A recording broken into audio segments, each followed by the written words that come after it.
Okay, let's go ahead and get started here. I have the initial canvas, which is Frederick's canvas, prepped with Krylon spray gesso. It's some really awesome stuff to apply to the surface so that when you do the subtractive highlighting and taking paint back off, it really makes the surface smooth, and again the paint just comes off really nicely.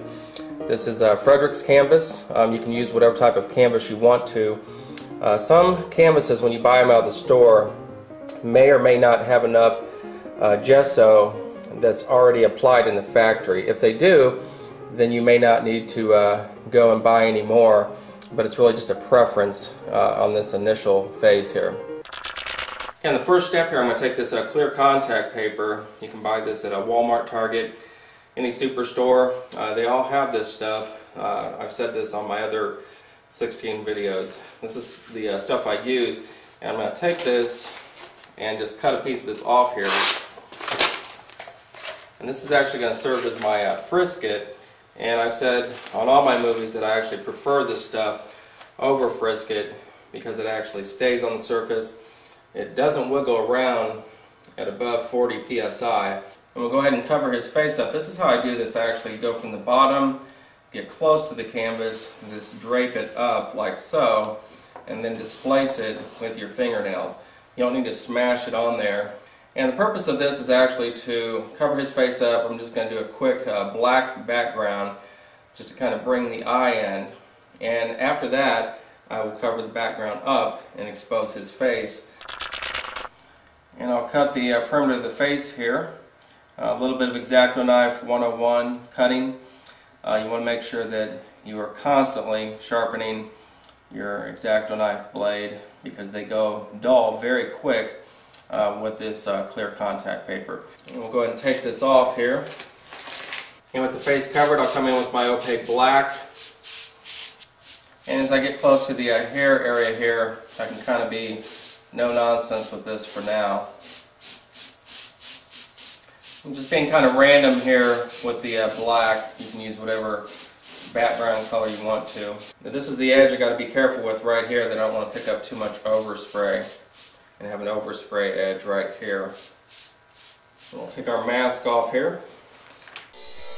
Okay, so I took the contact paper off here, and I have my nice acute crisp edge here. This is going to assist me with the drama of the face rolling around and so on. I did have a couple areas where I had some bleeding of the black paint. I just went in and scraped that paint off with an X-Acto knife. So I'll let this black dry, then I'll come in and cover the background up and actually expose the face for the flesh tone layering that we're going to be doing here. And the background's all covered up here. Make sure my blade's sharp. And I'll come in and cut out the face. And we'll go ahead and remove the mask here. As you can see, the hair is covered up. You can see the cut line there. Okay, as always, since I've taken the contact paper off, I have some Goo Gone here. Put it on a blue Walmart shop towel. I will just dab some of the glue off the surface here. You definitely don't want to paint on top of glue. And next we'll come in with a blow dryer just to evaporate the Goo Gone in case there's any left on there. I'm using the Aztec 4709 airbrush. It's a double action airbrush. I've been using it for a long time now, and again I use it because of the hypersensitivity of the trigger and so on. You can use whatever airbrush you want, and again my rule has always been that if your airbrush does not feel like a pencil in your hand, then you need to get one that does. What do I mean by a pencil? It means it has the hypersensitivity of the trigger acuity, the ergonomic sweep that feels comfortable, where you don't get a cramp at the base of your hand here. And I'll take my base flesh tone here.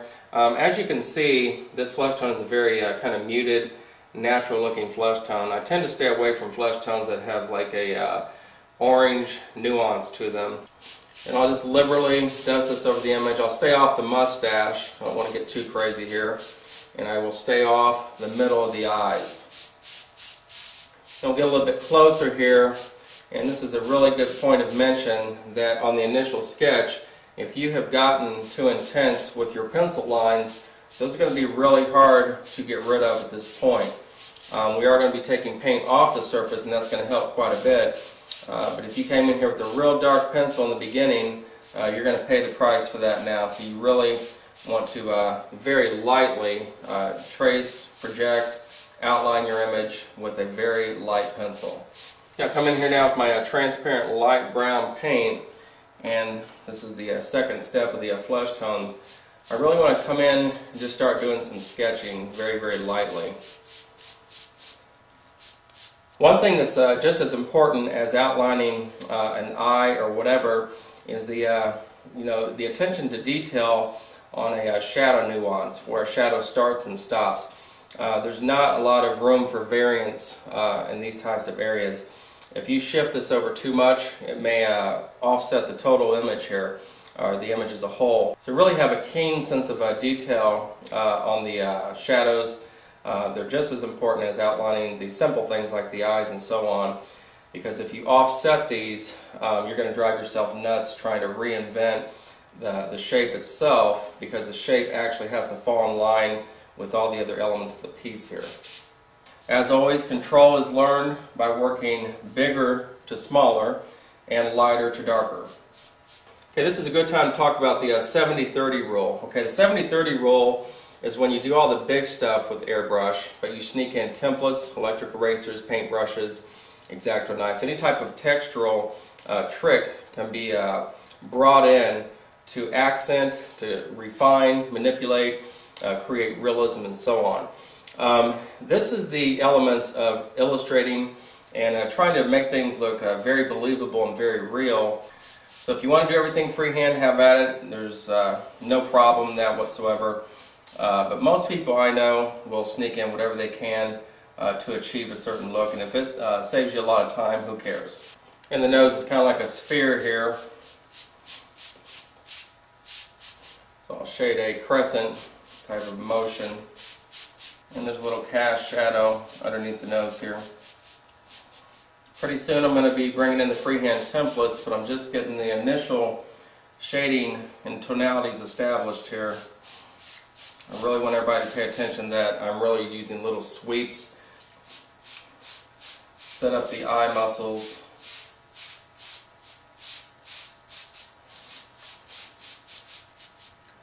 Little shadow area right here where the nose dips.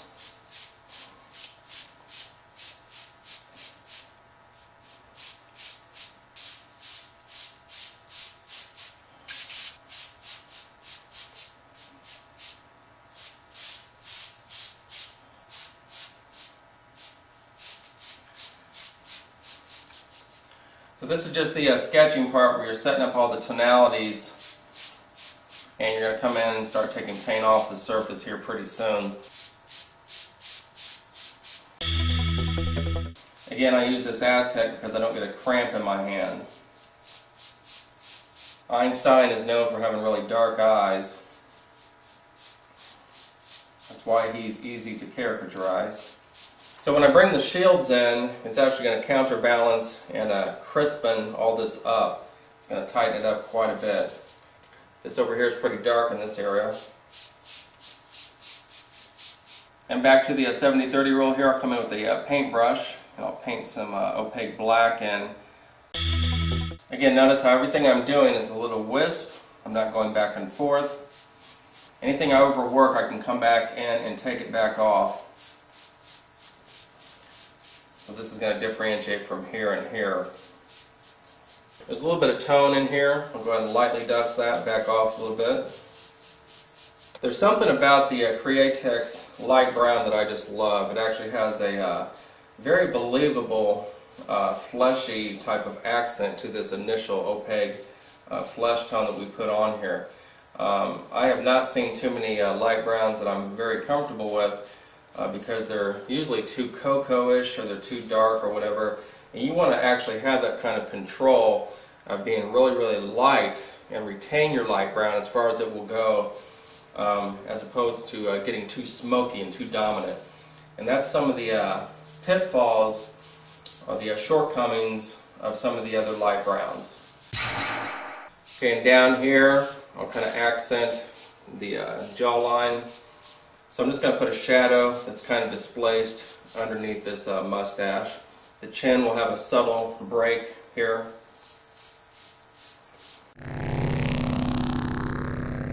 Okay, now that I have all my initial dusting, I'm going to come in with my freehand templates here, and you can use whatever you want to.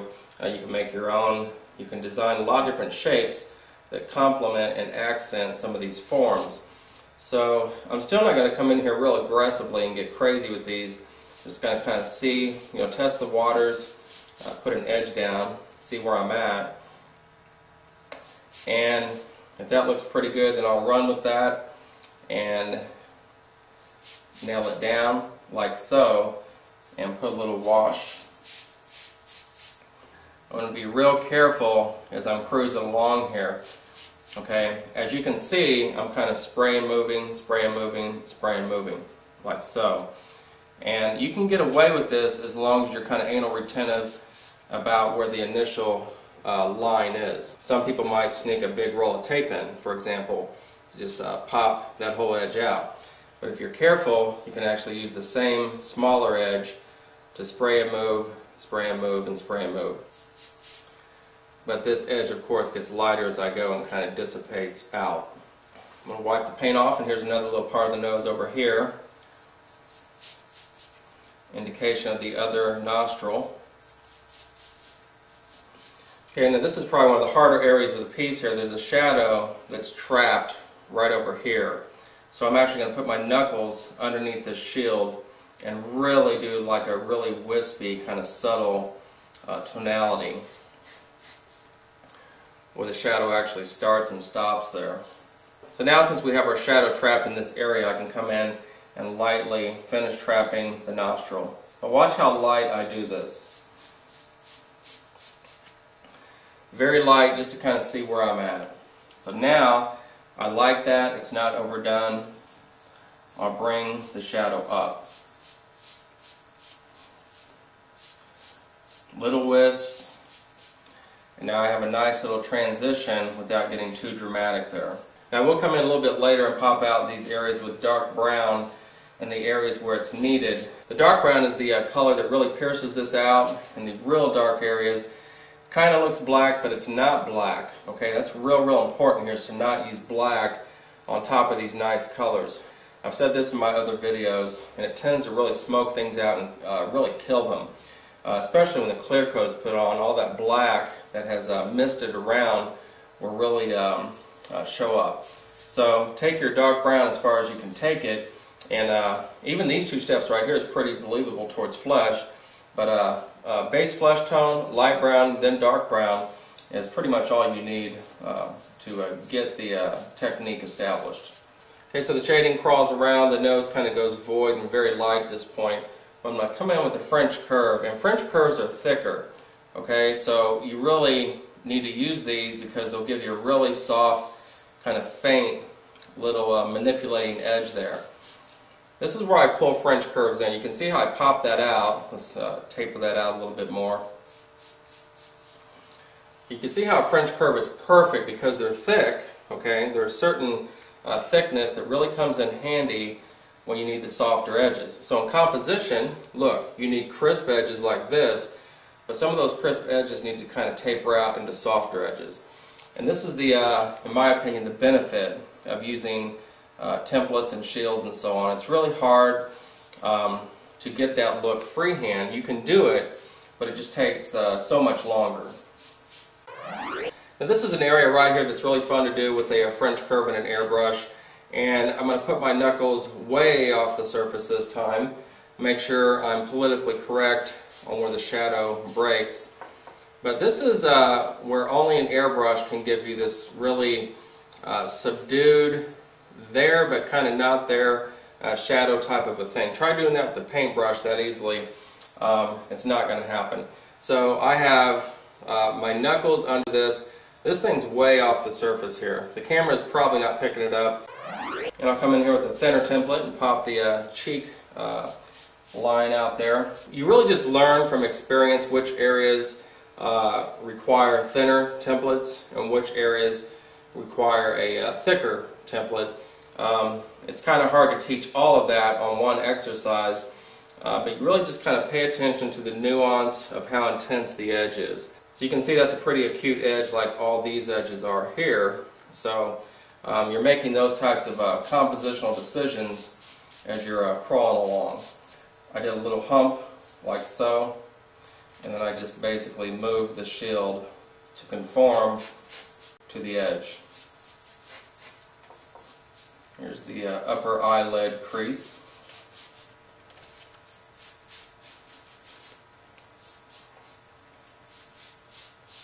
It's all pretty dark in here.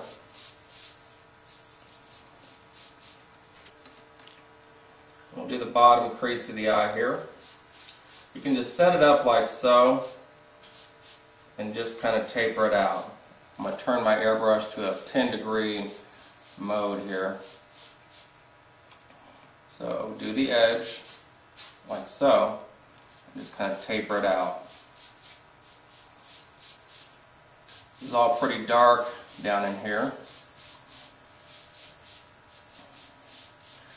And there's a real dramatic line right here. This is where I got to be real careful to not overdo it. There's a shadow over the eye. In this area, the dark brown is going to accent some of this better. When we get a little bit closer here, we can break the eye right there.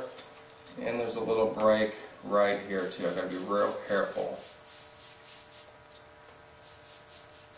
Canvas is sometimes pretty slippery, so you got to make sure the paint is actually catching up with the surface, and catching up means that it's drying.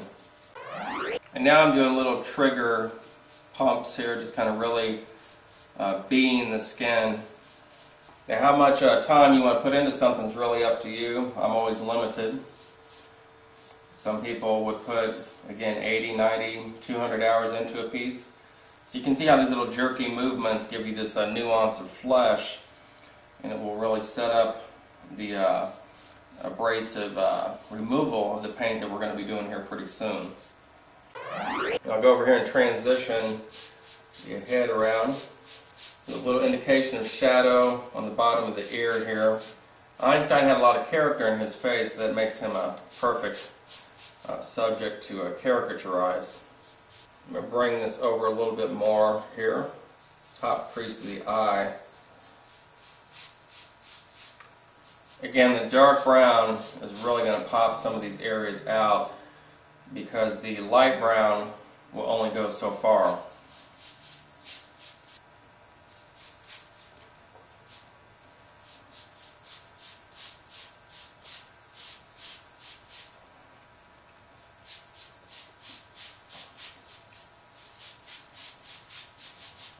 Just going to put an indication of an eyebrow up here. There's going to be a lot of freehanding in these rhetoric muscles of the eyes.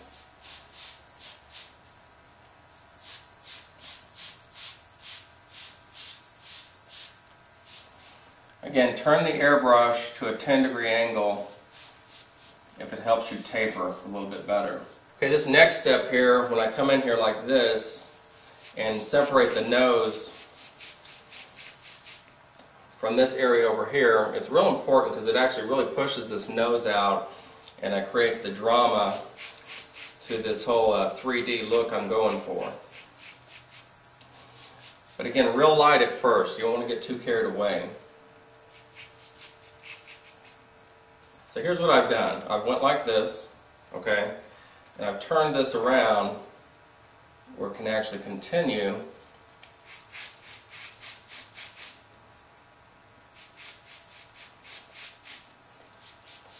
And create that little manipulation there. This is a really piercy type of dramatic area. You can see how that really makes the face and everything kind of go back and move forward at the same time. Again, this is why I like this Createx light brown, because it doesn't get too smoky and just kill everything out of the gate. And we'll fill this little area in here.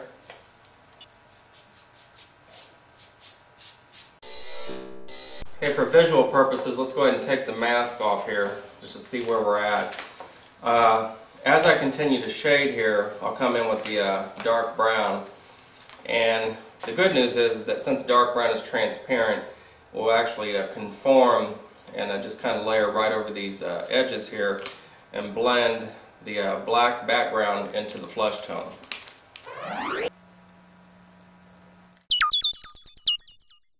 Okay, I'm going to come in now with my Helix electric eraser. I'm going to do what's called subtractive highlighting. I'm going to take the paint off the surface to create a organic or complex texture in the surface of the skin here. There's actually an art to how you hold this eraser as far as how heavy you hold the eraser on the surface. So I've said this on my other videos, you really have to have some continuity and some artistry and of course craftsmanship on how you actually come in here and nail down the nuances of the texture in the skin. You can use whatever type of tip you want, the dark or the light one, but again, just be careful and take your time with this. So we're actually taking paint off the surface here to actually come in and not only create texture in the skin, but to retain the white highlights or the hottest point of light without having to come in with some cheesy white airbrush paint, which actually may muddy out the image and have this kind of nasty blue frosty hue. I tend to really put my paint on lightly so that I can take it back off. In other words, over reduce it.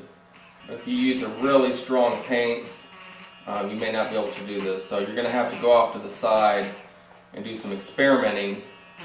You can see the fleshy area there, and then it kind of tapers out.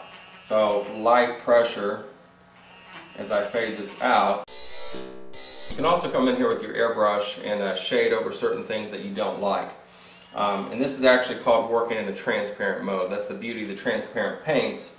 Since this is a transparent light brown, I can actually dust back over any area I don't like, and it will still retain some of the other little funky things that are going on here.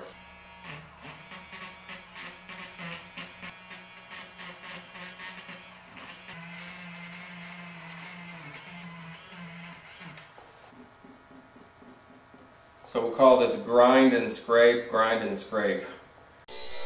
And right over here there's kind of the wetness of the eye. We'll scratch that out. And this is really the micro tuning types of areas here in the eye muscles. Okay, so let's talk about this real quick. Why on earth would we ever spend this much time detailing something like this? Well, maybe you're getting paid a lot of money, maybe you're competing in a illustrating contest or whatever. Maybe it's a deadline, but we're really just trying to add as much realism as we can, and you're not going to get this type of highlighting and textural acuity with a paintbrush. For the most part. I mean, some people might be able to pull some of this stuff off, but subtractive highlighting is a really intense thing, and it pays off well if you can actually really calm down and nail every single little thing down. One thing that really comes in handy as far as scratching flesh texture with an X-Acto knife is look at your own hand, and you'll see a lot of little slashy types of nuances to the flesh. Okay, I'm going to come in with some dark brown now and just kind of pierce and accent certain areas, top part of the eye here. You got to be careful with this dark brown. It really is an intense color. It serves its purpose, but if you do too much of it, it's going to really kind of smoke out the image and look really grainy. There's a shadow over the eye here. It's going to help make that area work.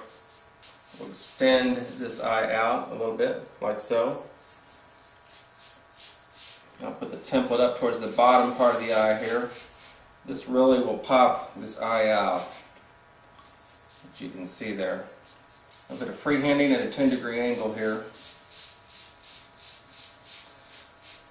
That's why I don't freak out too much on canvas, is because if you overdo something, you can spray back over it or take the paint off or whatever. There's the crease of the eye on the bottom here.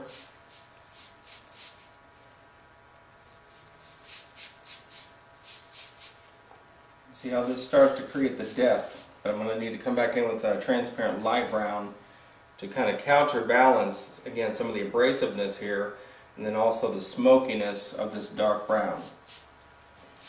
An indication of some eyebrow edge up here.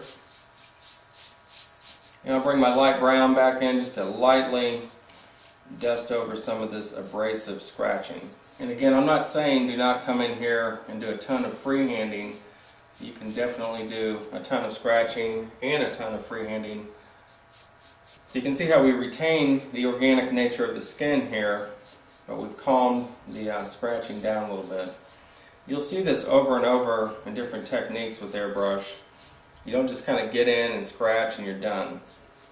You don't have to go to this extreme, but I want to show people the options of working with these X-Acto blades here.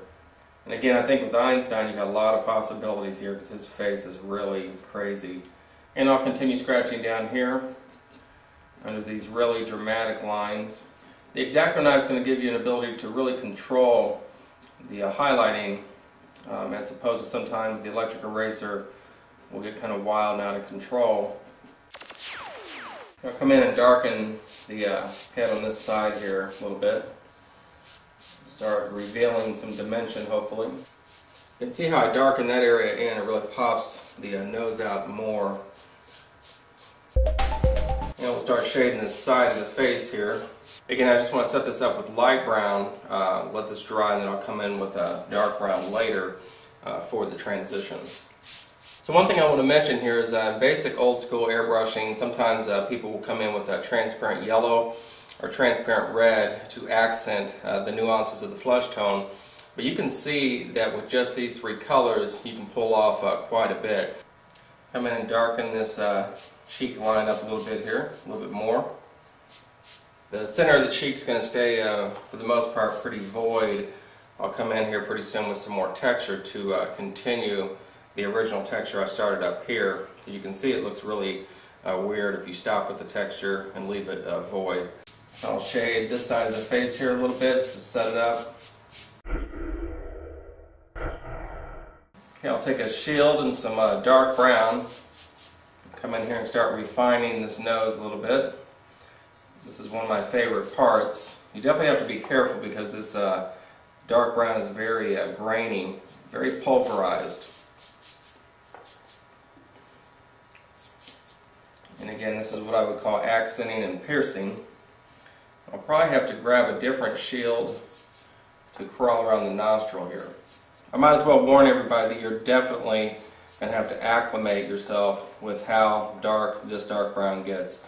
You're going to have many experiences where you're going to overdo it, and all you have to do is come back in with the light brown and counterbalance it. Okay, so this is a real important part here where you have the cast shadow of the nose, and I want to bring the cast shadow up into the contour of the nose. A lot of people will kill this and they might just totally darken that out. Make sure you blend this out. Have the airbrush at a 10-degree angle. And again, if I get too dark with this dark brown, which I probably will, all I have to do is come back in with the light brown to balance it back out. Pierce this out. Now I'm going to come in over here with the dark brown also, but I want to be real careful not to overdo it. A light little touch there. Okay, the next step here I'm going to sneak in this Dremel tool, and I'm doing a MacGyver on everybody. I've taken the original electric eraser bits and I've cut them in half, and I've just stabbed it into a Dremel tip here. And the reason I'm doing this is because in these bigger areas I just need more power from the rotary tool here so I can kind of get in and out. You're making decisions on what type of rotary mechanism you're going to use. Sometimes you'll need lower RPM, sometimes you'll need higher RPM, so use whatever you need to use. Again, you may have to change the type of eraser that you're using also, depending on how you've prepared the surface and so on. And as always, when this goes down to the end here, keep an eye on this, because when the eraser disappears, you might cut through your canvas. So there's a lot of different types of things that you can use. Again, I'm working pretty big here. It's just going to allow me to get in and out a lot quicker. If you have a ton of time, you can use the original electric eraser. It's really just a preference.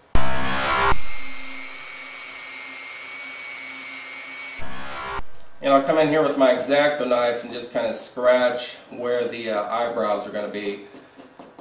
Okay, we'll come in here and start setting up this other eye here. Go towards the top crease.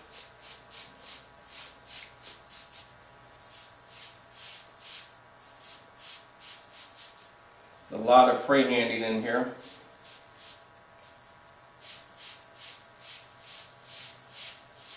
We'll come in here with our dark brown now.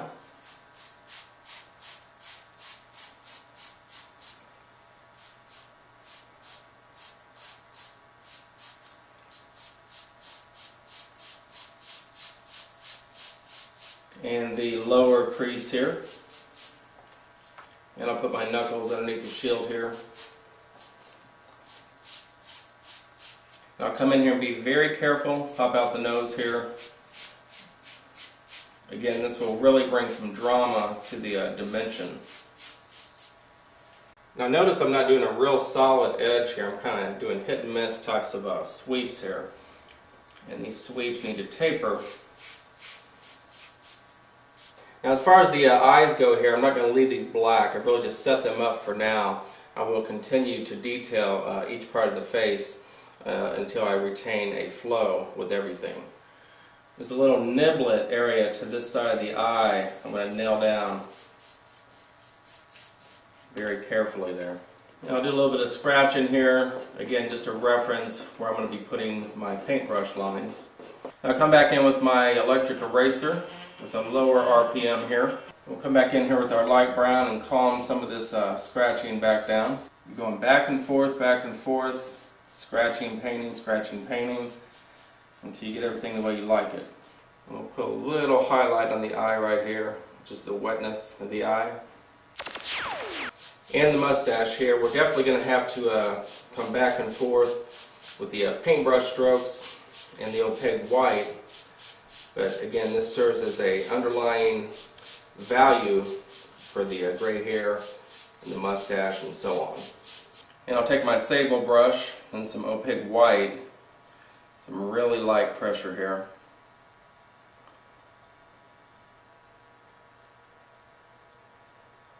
Remember, hair goes wherever it wants to go. There's a natural tendency to come in and really get carried away. In this case, the hair is very crisscrossy, and it's not just like a picket fence. Okay, I'll come in here with my opaque white, and at a 10-degree angle, do some basic dagger strokes here. So you see how with this white, the gray still shows through. That's what I'm going for. And as I'm curving around here, I want to make sure that I keep this mustache coming at me to retain the 3D look here. As always, I'm not kryloning. I don't want barbells and patches. A little bit of a hair 101 here, and this is definitely not that intense. But you have to really learn to do tapering strokes with a paintbrush in the inception of learning hair. Hair is no different than flesh, where you're actually layering and scratching if you want. But it's a process of going back and forth. Okay, with my transparent gray, I'll come in here and be kind of hit and miss with this. Same thing, 10-degree strokes. You can see how this just kind of breaks this up a little bit.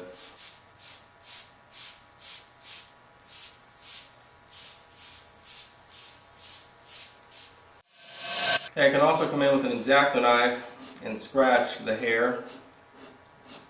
This is where you're really taking your time and putting detail in this thing, but not overdoing it. If you overdo something, you can come back in and just dust over it again. Most people mess hair up because they just get lazy. I've said that earlier, but it's really the truth. As long as you stay true to how the hair flows, where the light spots are and the dark spots, then you'll have it look, I think. So again, with the white paintbrush, I can come in here and just put maybe some fatter strokes over the finite strokes, and it really just gives me some diversity.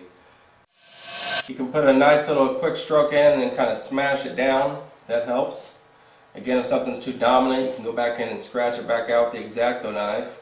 Come in kind of strong around the front here.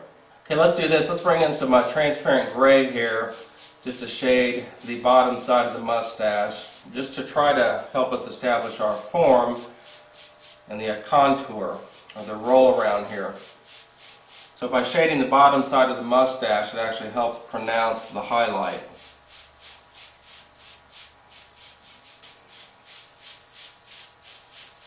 And let's give this a sloping nature here from the shadow of the nose out. These are little crescent strokes.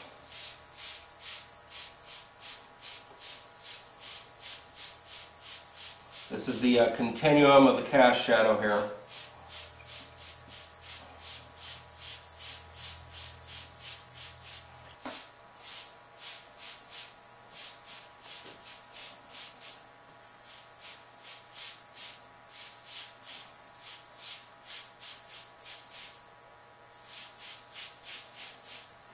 Okay, and coming back in with the white now, this is where the gray that I just sprayed is going to pay off. Because when I set the white back over this, you can see how it retains a level of complexity. These are really feathery types of strokes here. And I'll really bring this strong around the front of the mustache here. A lot of highlight here. And I'll extend these mustache hairs up into the cast shadow a little bit more. Everything needs to have a place to go. Everything needs to have a home to stop at. That includes lines, shadows, whatever. I'll come in here with some fatter lines also. Okay, I'll come in here now with my light brown underneath the mustache. An indication of a chin here. The cheek line here is going to extend over down here. And I'll shade this chin area here. Split the neck from the chin. Now once I put an edge there, I'm going to come in and put a wash as always. And we'll come in here with some dark brown, get a little bit closer, accent the chin there. And I'll extend the cheekbone here where it comes down a little bit. Let's put a little wash there. Take my dark brown, refine it a little bit. A tiny bit.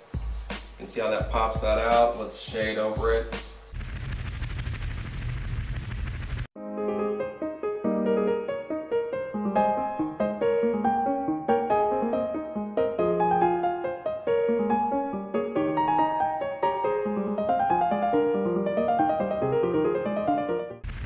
Okay, and with the face covered up here, I'm going to come in with some transparent gray, do some underpainting. I will chase this with the opaque white. I really want to retain the flesh tone here. I could probably come in with some freehand shields and just kind of loose mask this off, but it's just easier to cover the face up for now. I'll take my opaque white and just kind of freehand this. Again, hair is fundamentally a lot of little cat claw types of strokes.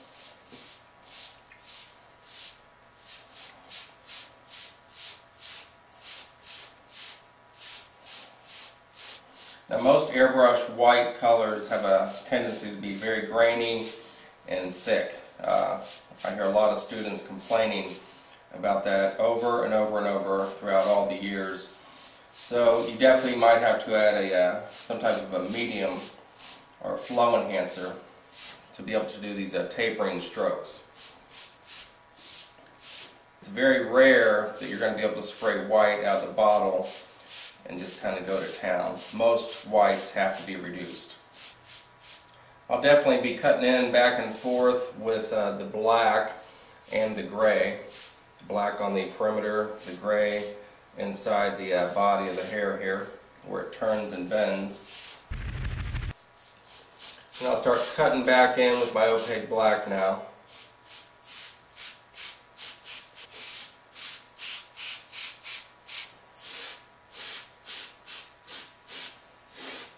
And we'll take our mask off here.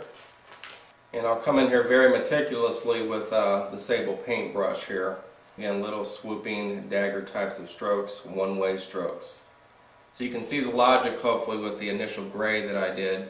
It actually is showing up underneath this white. You're going to have a lot of different widths of hair. You're going to have a lot of tapering strokes that kind of dissipate, they go nowhere. That's what makes it believable. And we'll come in here with some white and pop these eyes out a little bit. It's going to look a little albino-ish, might freak you out for a minute. Making these solid with the black is really just a quick way to set these eyes up, but they do need to be more enhanced with a little bit of color here.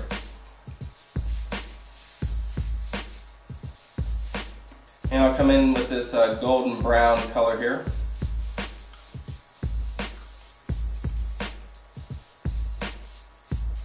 And I'll take some dark brown to shade the top part of the eye by the eyelash here. Now what I'm doing is I'm retaining the black perimeter of the eye, or the darker perimeter. I can also take my dark brown and continue or refine the shadow that I may have dusted back over. I do want to hit these eyebrows a little bit here just to pop them out and make them as white.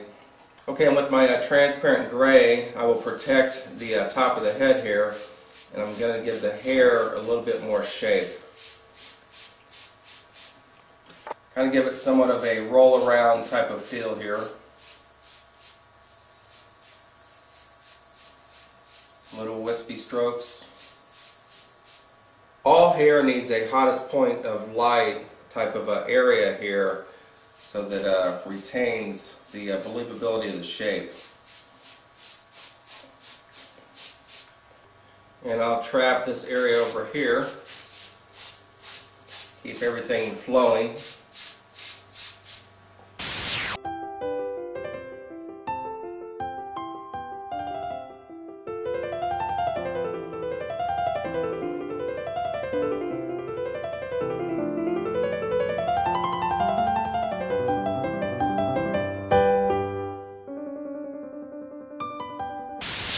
And one thing I want to mention here is that when I came in earlier with the original gray, that first layer of gray on top of the white, I did that for another reason too, which is that you will have this kind of a pseudo or semi-blue refractive hue to the hair. Kind of gives it a mystical quality or whatever.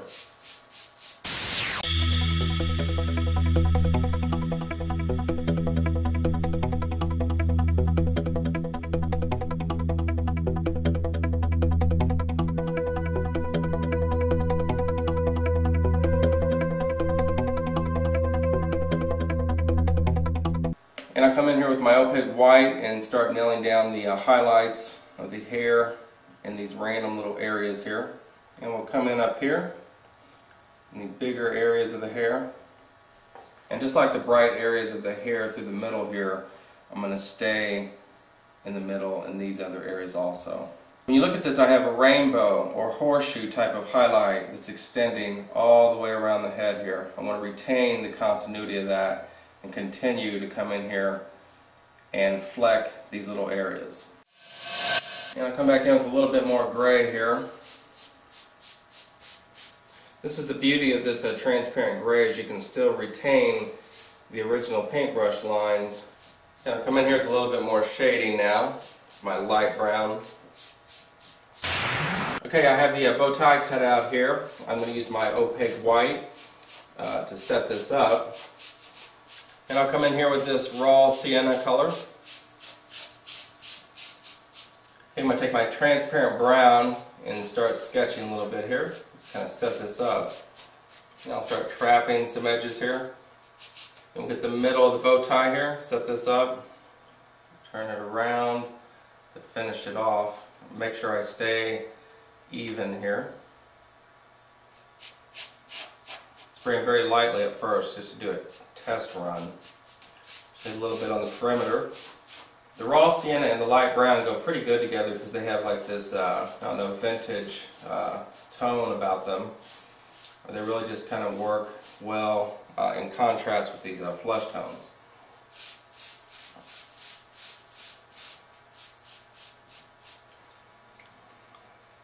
I can pierce this out a little bit more here.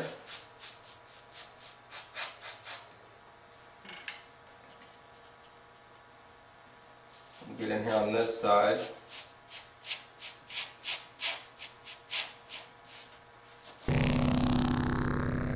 Okay, let's go and do a little bit of a reconstructive surgery here. This edge is a little bit off of where I want it, so I'm going to come in with some opaque white. Now the teaching part to this is that I will not come in with this raw sienna immediately. I will do this underpainting first so that it sets up the raw sienna to be able to fix this area. Now we will very carefully come back in here with the raw sienna. Don't slop it up, don't get carried away. I'm I'll just dust over this. I'll scoot this down a little bit more than before.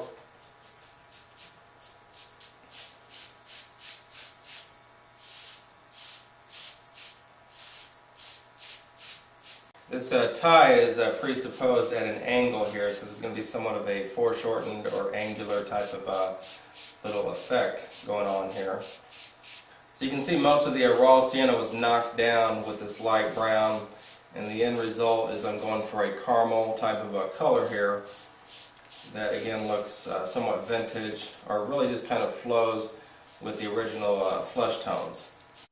I'm going to come in here with a tiny bit of dark brown, very, very little.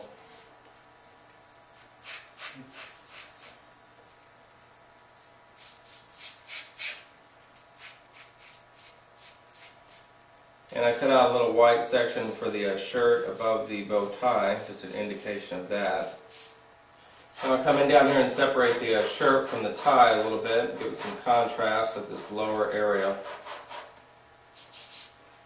So let's go ahead and wrap this up here. You can see how the flesh tones make this thing pretty believable pretty quickly with just these three colors. Caricatures are really something that you want to add to your arsenal because they really make people laugh. They're a emotional type of piece. They lure people into your workspace, and they're timeless. They're something that you can really fit into almost any environment, even a fine art type environment. Again, I think the freehand templates are very, very important as far as the actual refining of the imagery. You can freehand everything if you want to, but most professional illustrators that I know actually sneak things in to tighten and refine things. So thanks for watching, and we'll see you next time.